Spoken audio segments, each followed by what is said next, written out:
मित्रांनो, अमेरिकेत भारतीय मुलांचं जे संगोपन आपण करतो ते संघर्षाचं का असतं? तर जेव्हा आपण अमेरिकेत येतो, तेव्हा आपल्या मुलांच्या चांगल्या भविष्याचं, त्यांच्या इथल्या उत्तम शिक्षणाचं एक सुंदर असं स्वप्न आपल्या डोळ्यात असतं आणि ते आपल्याला बहुधा मिळतंही. पण या सगळ्या चकचकाटात इथल्या प्रत्येक भारतीय पालकाच्या मनामध्ये एक सुप्त भीती आणि एक संघर्ष कायम सुरू असतो. तर इथे वाढणारी आपली मुलं खूप हुशार होतात. त्यांचा इंग्रजीचा ॲसेंट उत्तम होतो. इथली संस्कृती, इथली सिस्टम ते खूप पटकन आत्मसात करतात. शाळेतही त्यांचा परफॉर्मन्स जो असतो तो खूप छान असतो आणि हे पाहून एक पालक म्हणून आपल्याला त्यांचा खूप अभिमान वाटतो. पण खरा संघर्ष जो आहे, तो सुरू होतो घरात. तर जेव्हा ही मुलं घरातही इंग्रजी बोलू लागतात, म्हणजे पहा ना, जेव्हा आपल्याला थँक यू, सॉरी हे त्यांना इतकं सोपं वाटतं.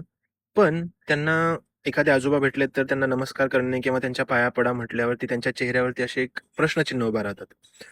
तर दिवाळी असेल किंवा गणपती उत्सव असेल किंवा पाडव्याचा सण असेल, तर या सणांचं जे महत्त्व आहे, तर त्यांना ते पुस्तकातून किंवा व्हिडिओमधून सांगावं लागतं. कारण भारतासारखा तो सणांचा जो काही जिवंत जल्लोष आहे, तर तो इथे गल्लीबोळात पाहायला मिळत नाही.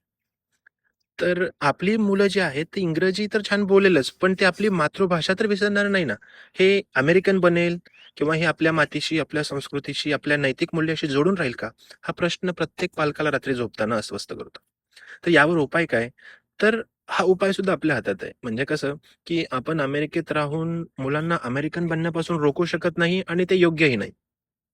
पण आपण घरामध्ये मात्र एक छोटा भारत तयार करू शकतो.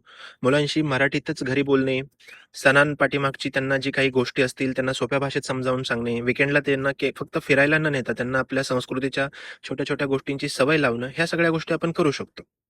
तर थोडक्यात काय, की मुलांना उत्तम भविष्य देण्याच्या नादात त्यांचा जो भूतकाळ आणि आपली संस्कृती मागे सुटू नये, हाच इथल्या प्रत्येक पालकाचा सर्वात मोठा जीवनगौरव प्रवास आहे असं मला वाटतं. तर तुम्हाला काय वाटतं? परदेशात राहून मुलांवर भारतीय संस्कार करणं खरंच कठीण आहे का? तुम्ही तुमच्या मुलांना संस्कृतीशी कसं जोडून ठेवता? हे मला तुमचे जे अनुभव आहेत ते कमेंटमध्ये मला नक्की शेअर करा आणि अमेरिकेतील पॅरेंटिंग आणि वास्तव मराठीत पाहण्यासाठी नक्की फॉलो करा.